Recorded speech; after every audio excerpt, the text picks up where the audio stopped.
What is happening at JGamerDude here, and we are going to be talking about what had happened during that state of play that was announced, the first one of the year, because there's also going to be a very important thing that I'm going to be tacking on at the end of the video, so do stick with me on this. So let's just kind of jump into it, because I'm not going to waste too much of your time. First and foremost, we've got Helldivers 2. So for those of you guys that don't know, Helldivers 2 is a sequel to the original Helldivers that came out in 2014. Helldivers is a top-down shooter, similar sort of in vein to like I was thinking of the one that was by Housemarque, Dead something or other. Dead Nation, yes. Similar to like Dead Nation or other games of that type, where you control your character and you kind of just shoot enemies, really. And the fun part about Helldivers is that it's very much co-op focused, and that random players can jump in, so it's jump in and jump out co-op, and every player appears on Super Earth, which is where the game takes place, in their ships. But the ship can actually land and kill your own guys if you're like standing in the wrong spot, so it's important that you keep moving while shooting actively. With it going in a third-person sort of camera, it does feel like that's a bit of a lurch, because it makes it seem a lot more generic, even though Helldivers does have some really good ideas on like keeping things like friendly fire on the entire time and things like that. Even though it's a cooperative game, people can kill each other pretty much willy-nilly sometimes. The fact that the entrance of other players, like other players entering the game, will absolutely kill other players as well. It can get quite difficult, especially when you're playing by yourself. So I do highly recommend checking out the original Helldivers if you haven't already. It is available on PS4 and Vita as cross-buy, so I again highly recommend checking that out if you want to see what Helldivers 2 may be possibly about. But yeah, that's kind of just me sort of gushing about Helldivers for a bit.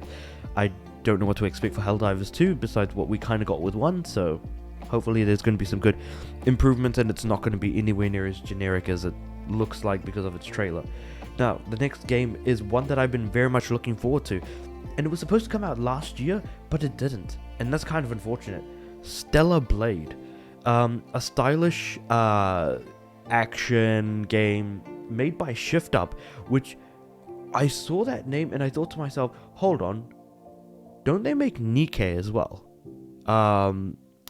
Which is a mobile game about girls with guns in an apocalyptic world shooting at sort of giant monstrosities or enemies, monsters, whatever have you, on mobile.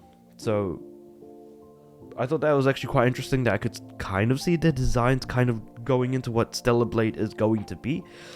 It was meant to launch last year, it had been delayed, and there was absolutely no news of it until now. And we've actually got a date as well of April 26th, so very, very excited there. So that's an interesting one. Now here's another one that I absolutely got my rocks off to, because being a Sonic fan, how could I not talk about this game? Sonic X Shadow Generations.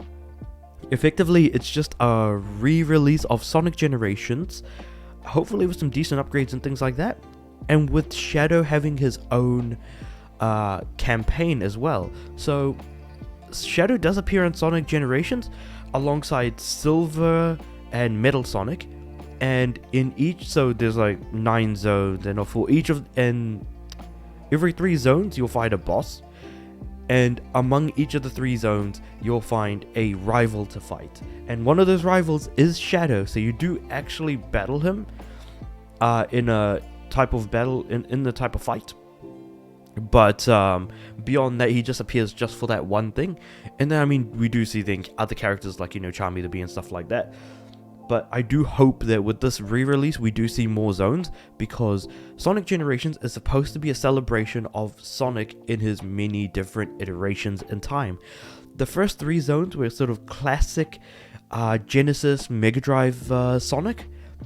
The second generation, so that's like the first 3 zones. The second lot of 3 zones is the Dreamcast, so that's where we get stuff like City Escape and stuff like that. And then the final 3 zones are the modern Sonic zones, so stuff from Sonic.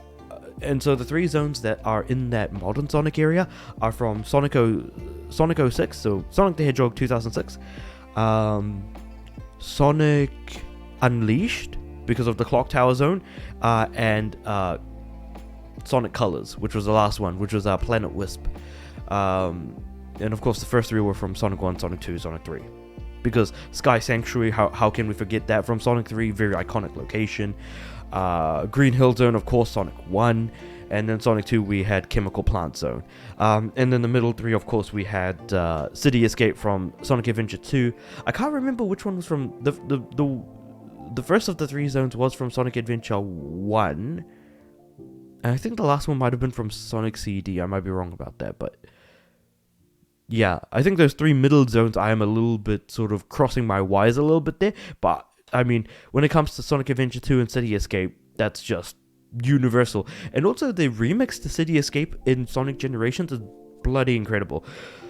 The original City Escape is good, but I really did like the remix. I'm just saying. So yeah, hopefully we get more zones, and it is going to be a fairly longer game. Fingers crossed, but there's a lot of collectibles in that game, so maybe that might not be the case. Next we got is so here's a group of games that are just being like, okay, now we're coming to PS5. There's some of these I thought we already knew, but I guess not. Zenless Zone Zero, it's just saying, oh, it's in development for PS5. Cool, nothing new there. I think we kind of already knew that from the beginning, but it was worth just talking about. Foam Stars. So they preview Season 1 because the game is actually dropping on PS Plus 6th of Feb. So that's going to be interesting. How Foam Stars does. One thing that I just absolutely disliked about Foam Stars when I found out after the fact, is that it is going to be, even though you're playing single player, it is still online only, which is really, really unfortunate. But yeah, that's kind of like me just shaking my head right there. And then finally, Game of the Year candidate Dave the Diver is coming to PlayStation 5 in April with a Godzilla thing going on for May. So what to even say about that? It is, of course, like, I never played Dave the Diver because it was never on my platform of choice, but now that it's actually coming to it, I might actually try it out and play it and things like that.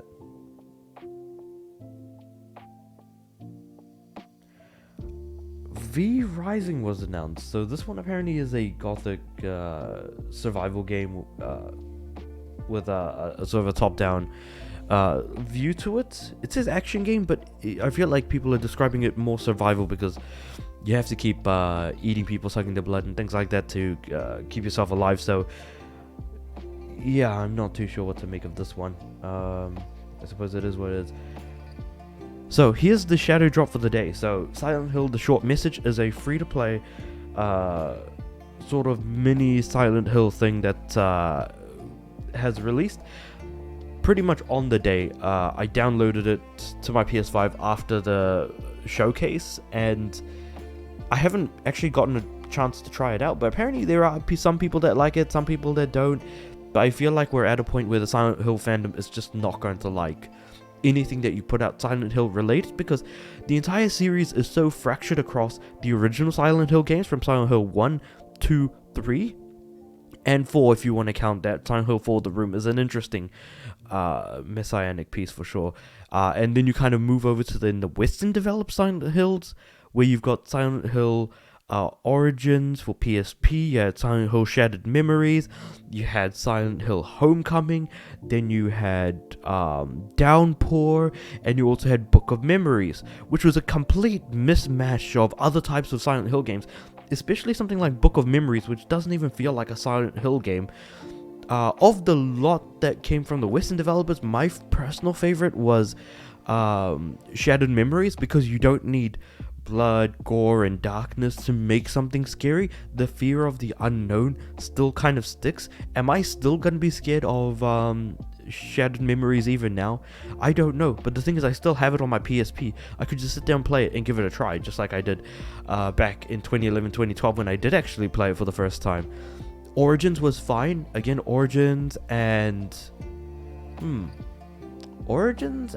Homecoming, I feel like what Silent Hill 2 was, but trying to recreate it with so I feel like Origins is Silent Hill 2.5, and then Homecoming is trying to be Silent Hill 2.8.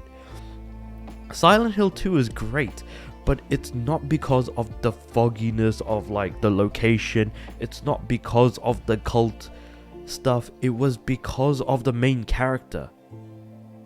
It was because of the main character.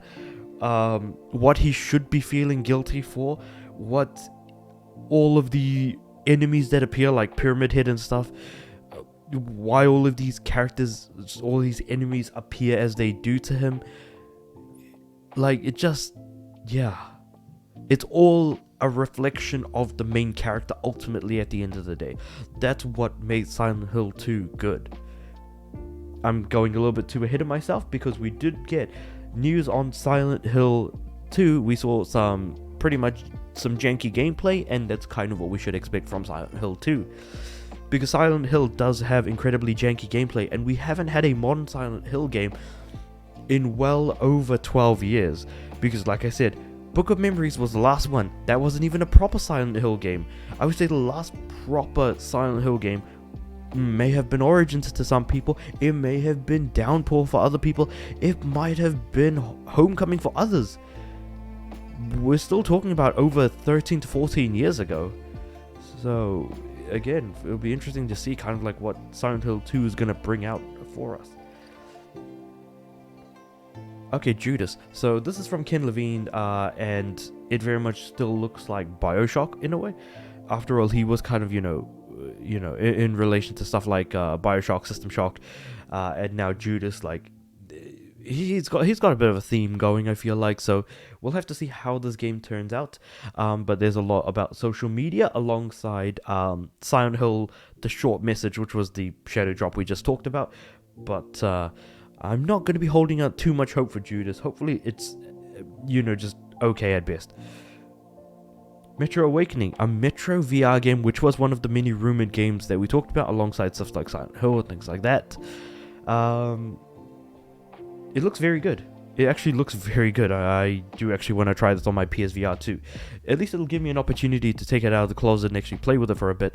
If not for, say, me playing either Beat Saber or what's it called? That mini golf game. There was a mini golf game. Anyway, moving on from that, yeah. Because I don't want to be too stuck on like trying to remember games that I play. Legendary Tales. This is a VR game that doesn't actually look all that good, to be completely honest. It looks like some of the OG VR games where you're like disembodied hands and things like that, just kind of moving around, rather than feeling like it's connected to something. But then again, I guess I'm not one to judge. I might actually try this one out. 8th of Feb. Not too far. Dragon's Dogma 2. Now this one I'm relatively interested in. I probably won't get this at launch because I haven't played Dragon's Dogma 1. But I do actually want to try Dragon's Dogma 1. Not the original release, but Dark Arisen, which was a re-release of Dragon's Dogma 1. I still am yet to kind of look at what the trophies look like and things like that for Dragon's Dogma, but this is one of those games that like has a incredibly cult following and is an action RPG essentially, above all else. And it did had a bit of like a pimping system where you create like an assistant, and that assistant will then follow around other players and help them out, and then they give them a present, a good slap on the bum cheeks, and then send them back to you, and then whatever rewards they receive, they give to you, the player who originally owned the slave person thing. That, there's a good reason why I called it the pimping system after all. You just send them off to other people to use, and then they give them rewards, and then they come back with the rewards, and then they're like shaking their hands being like, did I do well? Oh god, that's yeah, this is what happens when I try to make things funny. It's not. Moving on from that, we've got Rise of the Ronin, which is, it feels like it has very Souls-like combat in terms of like the parrying, dodging and blocking, that are not really dodging, more like parrying and blocking, in a samurai location. So it does evoke Sekiro to a pretty good extent. So now that we kind of know what we're going to expect, I kind of don't really have much of an interest in it, but maybe if it does decrease in price by quite a bit during a sale or something, I might be interested. This one, doesn't have me foaming at the urethra, so to speak. But it's releasing on 22nd March, if nothing else. Oh, and actually, come to think of it, Dragon's Dogma is coming out 22nd March, exact same day as Rise of Ronin. Next one on the list, we have Until Dawn. So we did talk about how Until Dawn was actually being delisted from platforms in a previous video, which I'll hopefully try and link some videos that are related to some of these games in the description below.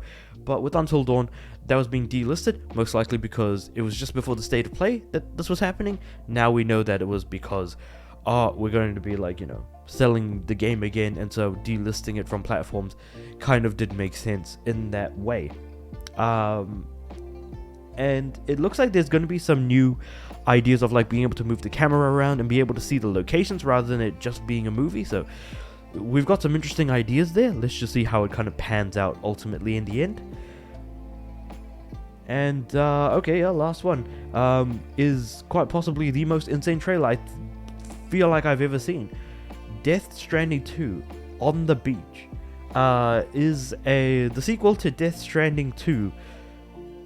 What am I saying? No, Death Stranding 2 On the Beach is a sequel to Death Stranding. That's what I meant to say. Honestly, it's going to be a fever dream. It is going to be an insane thing. How much is the gameplay going to change from the original? We don't know, and we probably will never find out until the game launches, because that's kind of what Kojima did with Death Stranding, calling it the first ever Strand type game. And then ultimately it was just kind of what does that mean? And it did turn out to be kind of the strands that it weirdly enough came out to be that it's kind of like the strands that connect us as players. Even if we're not physically present next to each other, we are still close enough to the point where we can affect each other's existences. And that's the kind of strands that he was kind of talking about, which I'll give you that. It's very metaphorical in that sense, but it was about creating roads and streets along a massively empty open world in order to help get players from point A to point B, because at the end of the day, it's all about delivering packages with a baby in tow and BBs trying to kill you. BDs, I don't know, BDSMs, whatever the enemies are called, I completely forgot. But in saying that, I've only played a little bit of Death Stranding. I do actually want to go back and platinum the game, and hopefully, be able to do that before Death Stranding 2 On the Beach releases, which is 2025. So if nothing else, we get an incredibly bonkers trailer and something to try and make sense of, because there's going to be a lot of people that are going to be trying to pick apart the actual trailer itself in order to try and make sense of the madness that is ultimately happening in there. But with all that said, that was kind of everything about the state of play. Let me know what you guys think about it or anything that I've said in the comments below. Of course, like the video and subscribe to the channel. I'm aiming for 200 subs by the end of the year. By liking and subscribing, of course, that means that my videos will actually go out to more people, and they'll be able to see my videos and be able to also comment on the stuff that I've talked about, join the conversation along with you guys who are already joining in those conversations. And I don't think I really have much more to say, so I'll leave it at that. I do upload every day, so I'll see you guys tomorrow.